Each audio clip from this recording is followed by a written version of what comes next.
what I realized recently about pivoting is that when you pivot towards yourself, which is really what I've done, it doesn't feel like a big, bold move in the same way. It feels like just like, wait a minute, what do I really want? Let me get back to that again.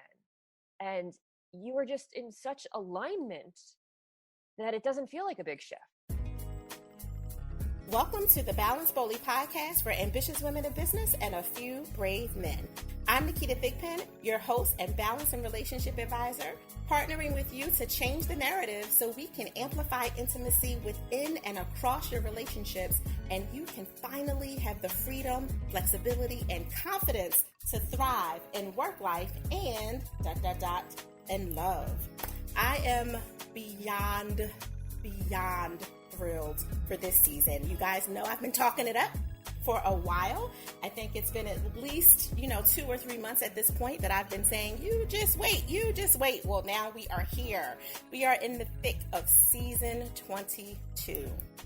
The season that I personally, no shade to my other seasons because I am the creator of them and I love all that comes from me, but this is the one that I have been literally inch by inch leveling you up for and making sure that we bring you heavy hitter after heavy hitter after heavy hitter to really get you prepared for all of the greatness that the end of this year has had.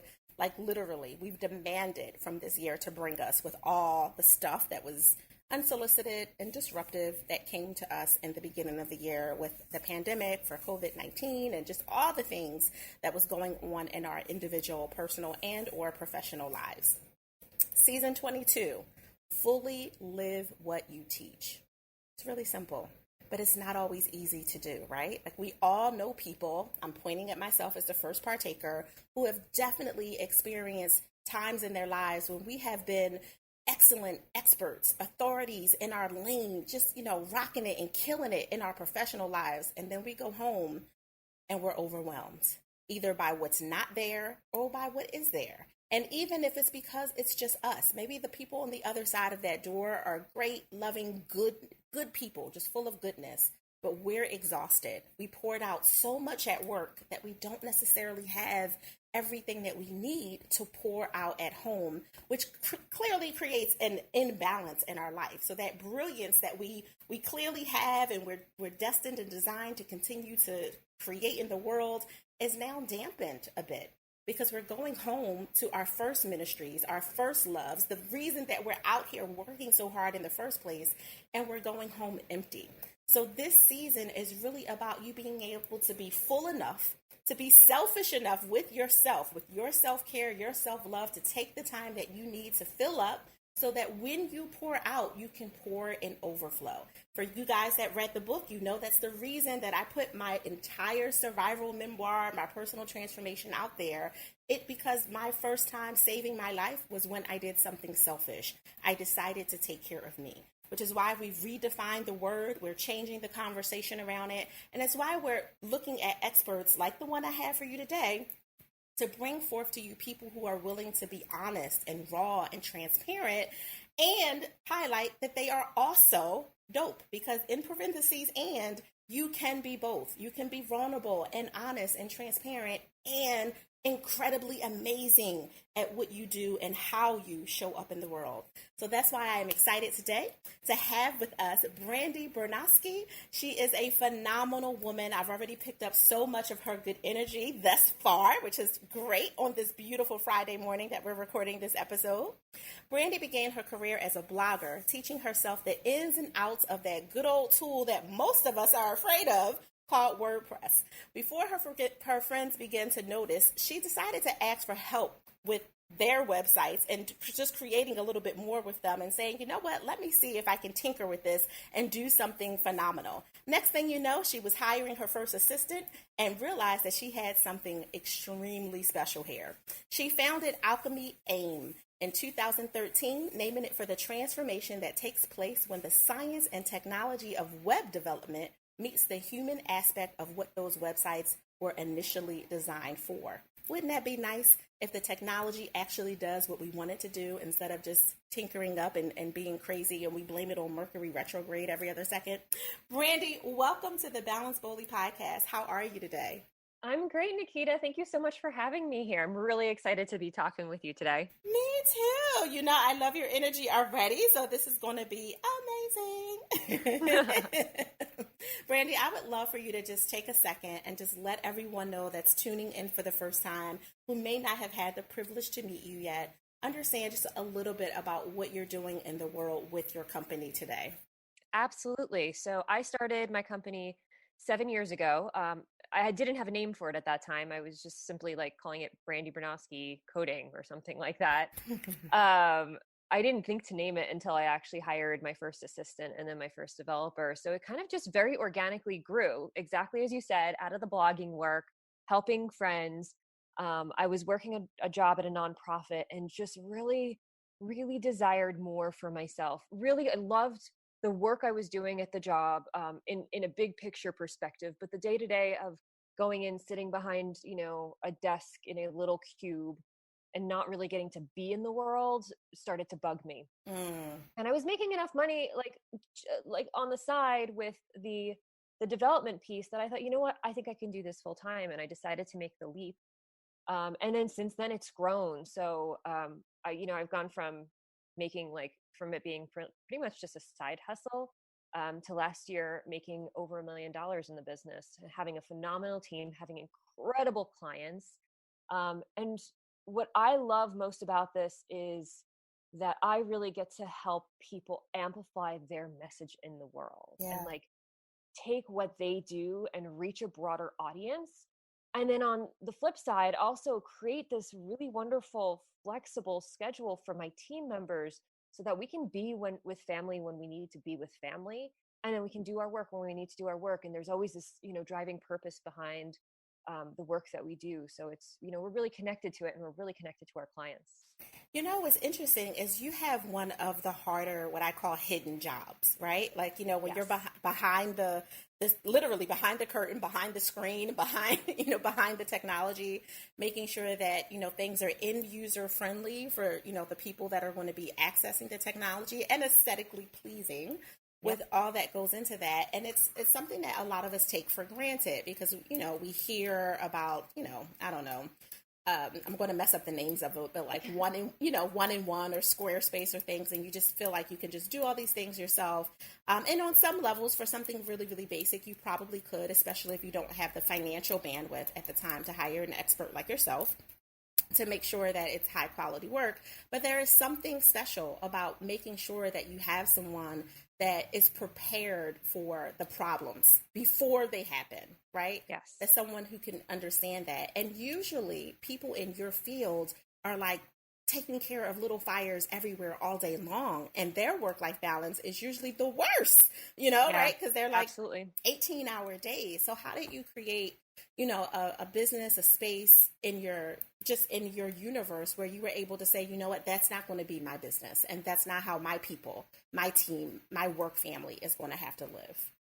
Yeah, I think it all starts with intentionality and slowing down so that you can be very intentional with things. And I'm not going to lie, like there are still some days where little fires arise because you can't control everything. Right. And if you think you can, you're kind of, you're fooling yourself. There are just things that happen, whether it's like a server not working or, with one of my clients a few months ago, we had just like a firewall, which is like a hardware piece, just failed.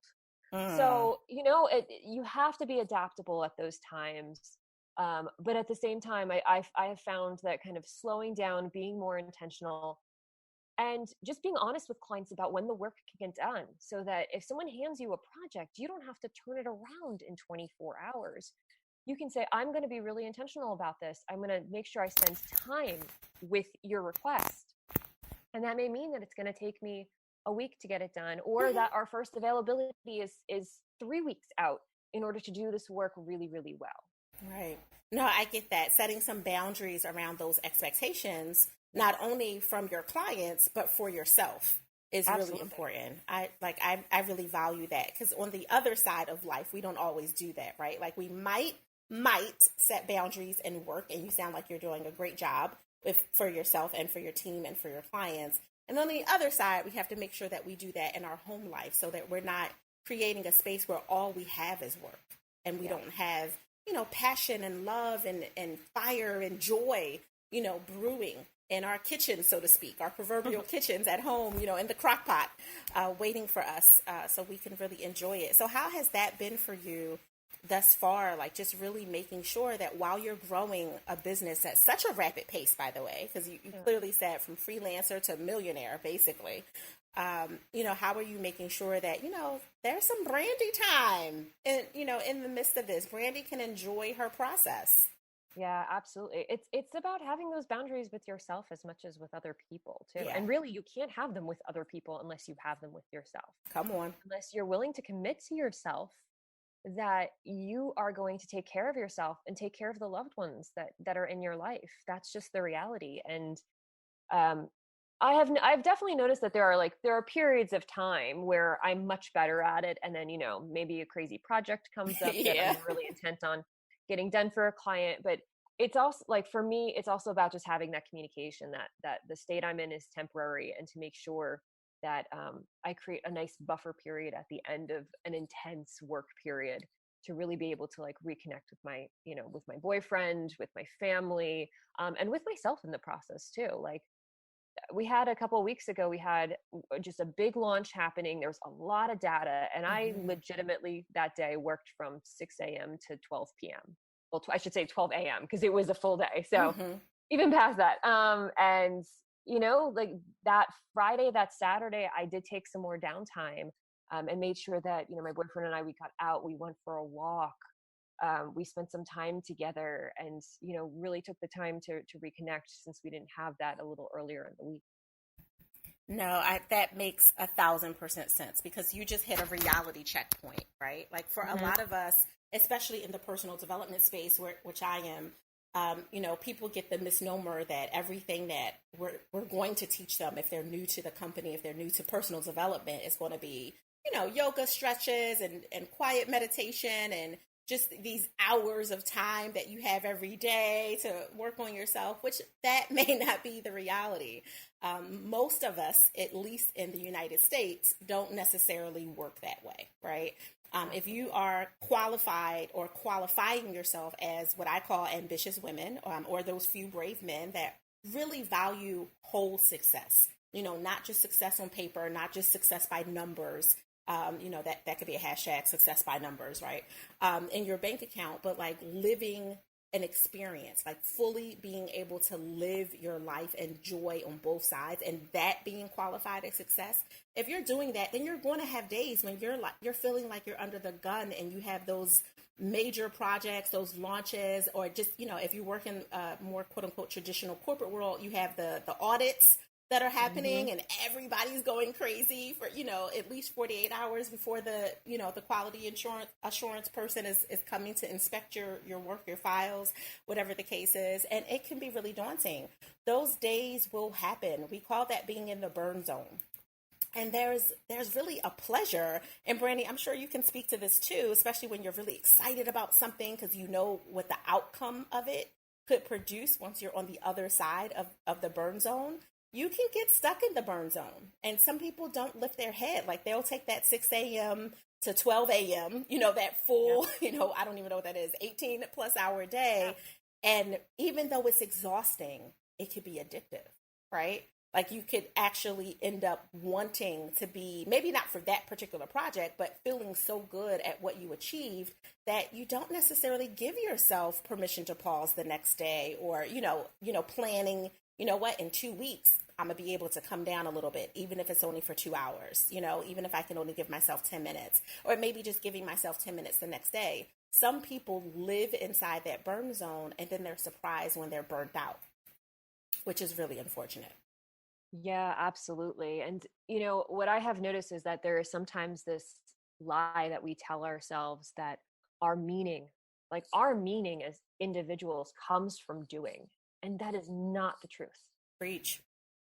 So it is, you can get absolutely lost in that space if you keep buying into that and think that your meaning, your value, your worth is in the doing, is in the achievement, and um, is in all of those details, the awards and accolades and milestones and goals you've reached. But we are so much more than that. Yeah.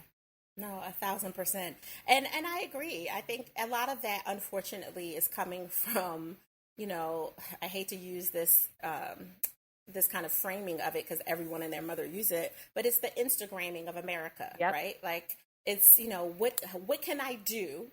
Not who can I be, to your point, but what can I do that will look really good on, Instagram today? That will get me the likes, the follows, the fanning, the comments, whatever it is that you're seeking validation from.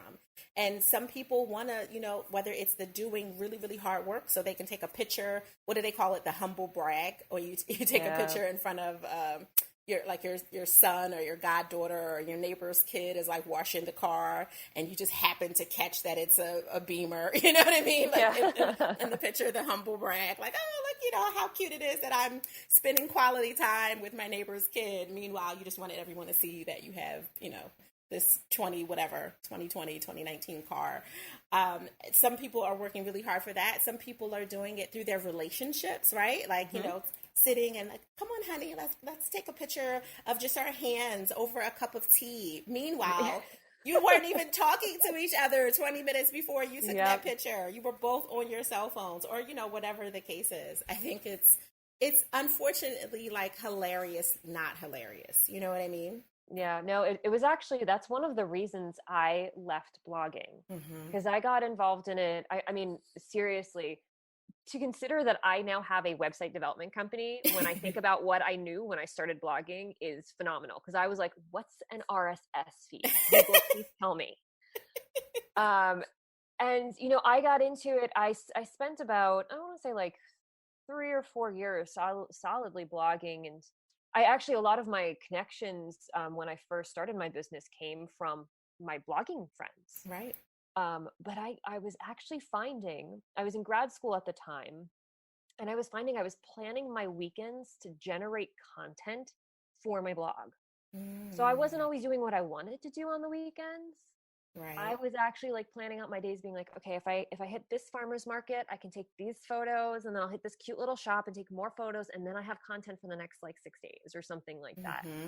And I had to stop because I realized how kind of out of balance I had become, telling myself I had to generate this content constantly for the world, when I wasn't doing some of the things that I really wanted to do, which was just sometimes hike with a friend and not bring my phone with me. Like, it does not have to be captured by a phone for it to really be captured in my heart. Absolutely. Those captured memories get locked in based on our experience of that particular moment, right? Yes. No, I 1,000% agree. So you just hit like a really big area that I think we should highlight. I know there's a fancier word for that. I'm just not coming up with it right now. You talked about pivoting, right? You pivoted from something that was, something that you were really good at, right? To something that you, in the very beginning, literally had to Google. What am I going to do? Like, what is this? So it wasn't even, like some people are like, oh, well, when I was a kid, I used to build computers. So it makes sense that I, you know what I mean? They could be like, oh, I used to do something like this. So that's why I'm feeling the need to tap back into it. You were like, no, that's not actually how I came to this, to pivot. And I'm curious about the kind of brave decisions and the boldness that it took for you to convince yourself to really actually move from blogging, which was paying you and producing, everything that it was producing for you, into something else. Like, what was that experience like for you when you decided to really, truly transition?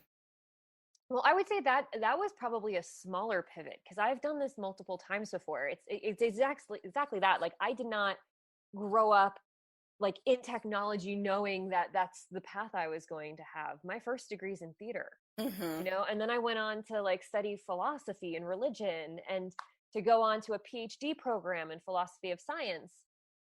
So what, for me, more than anything else, I feel like I've done a bunch of pivots throughout my life. And what I realized recently about pivoting is that when you pivot towards yourself, which is really what I've done, Mm-hmm. it doesn't feel like a big, bold move in the same way. Yeah. It feels like just like, wait a minute, what do I really want? Let me get back to that again. And you are just in such alignment that it doesn't feel like a big shift. It feels, I mean, it's definitely a little scary sometimes. I remember leaving my last job, which paid me well and had benefits, and everyone thought I was absolutely insane to start my own business. Of course. Um, yeah, of course. Like they were just like, but you've got security, you've got someone paying, paying you. Like, why would you want to leave that? And I knew it was because I needed to be more of who I truly was.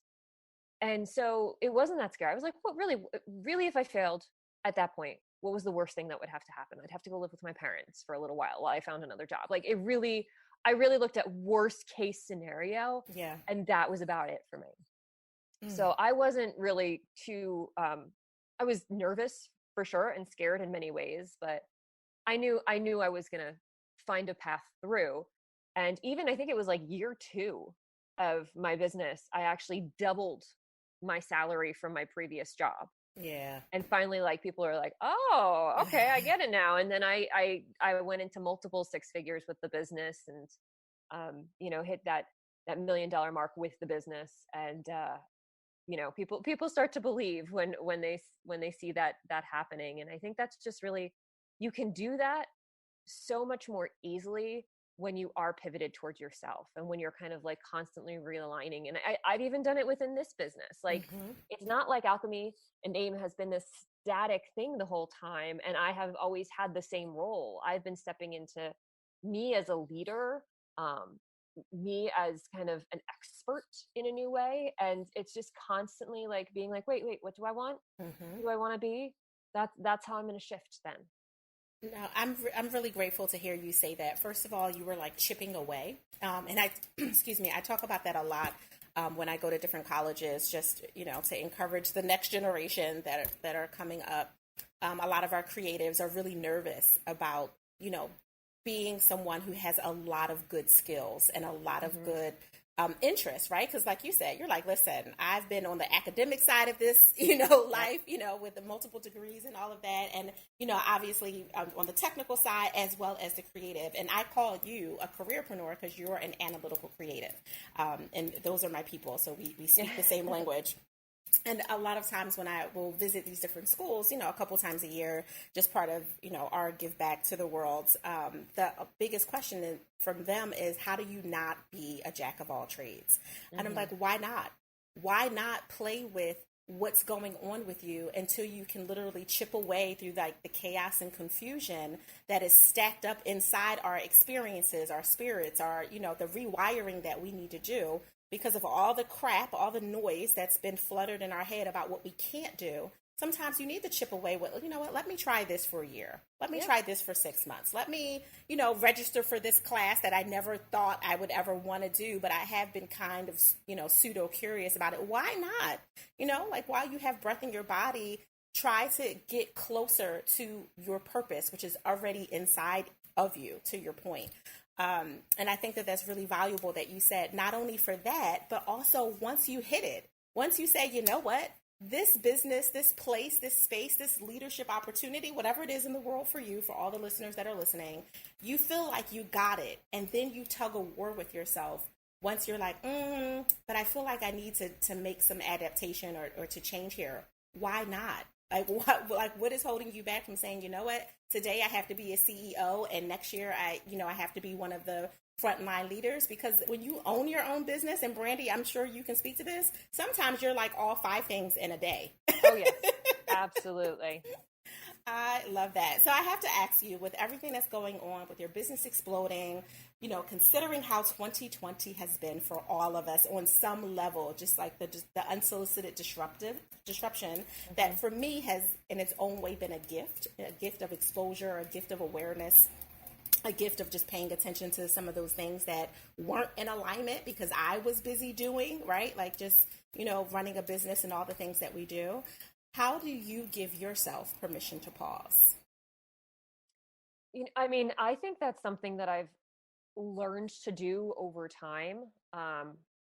And certainly, so I always I have this kind of Sunday ritual. It's like this sheet I fill out just to kind of like stop and be like, wait, I have things to celebrate this week.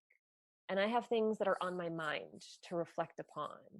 Um, that slowing down for me really allows me to be more intentional with the rest of my time, and to give myself that permission just to, I don't know, breathe, relax, slow down, like just sit in the hammock and not have to do anything for a little while. I love that you have a hammock. How about that? Let's That's not skip over that. It's a new addition. My boyfriend and I, we bought a house several months ago, in November 2019, and we actually like just put the hammock up as we're recording this. So it has been a nice little joy to have like something that just kind of holds you and lets you like look up at the trees and the sky. And I think we forget to do that on occasion, just to slow down and just be where we are and be in that beauty that's around us. Yeah. And just partake the people. Mm-hmm. Yeah. No, I love that. I'm just like, we're not going to skip over that little fun tidbit that you just mentioned. You're like, sit in the hammock. Like, wait. Hold on. Do you have what now? Yeah. I love that. So, Brandi, how can people connect with you to learn more about Alchemy+Aim and just to, to get access to all the goodness that you guys have going over there? Absolutely. So, obviously heading to our website, alchemy+aim.com. You can head to my website, brandibernoskie.com. And the one thing that I do online is I Instagram at Brandi Bernoskie. I don't go crazy because, again, like I'm really trying to make sure I stay in that spot where I'm sharing what I want to share when I want to share it, and I'm not creating content because I have to make sure I'm posting 5 days a week to get in the Instagram algorithm in the right way. Like, no, it's just about really me organically sharing the things that I love, the things that are in my life, and what's happening. So that's been fun. Yeah, meaningful and intentional. I get that. I think, first of all, I applaud you for that, because not enough people, especially with your brain and with your knowledge of what right, like would be able to turn it down, let alone to turn it off. So I commend you for you really, truly living out what you teach in the world and being able to embody that completely. Well, thank you so much. You're amazing. Balance Boldly listeners, what did I tell you? Did I not set you up for amazingness? That's what I'm talking about. Thank you to Brandi Bernoskie for being here, for carving out time out of her morning to connect and have energy in our kind of virtual kitchen conversation that we got going on over here. I'm so grateful and honored for her time and space. And I hope you really learned from her sharing her journey and pulled out those nuggets of what you can do different, and even what you can do better as you reshape and apply these tools to your own life. If you are new to the Balance Boldly podcast for ambitious women in business and a few brave men, make sure you subscribe, rate, and share to help us ensure the other ambitiously bold and brave have access to these valuable life, love, and business balance tools. You can follow me at Ask Naketa everywhere, Instagram, Twitter, Facebook, you name it. If you have not picked up Selfish, make sure you go to wherever books are sold, because praise God, we are everywhere, and pick it up. Selfish, permission to pause, live, love, and laugh your way to joy. In the interim, I want you to go.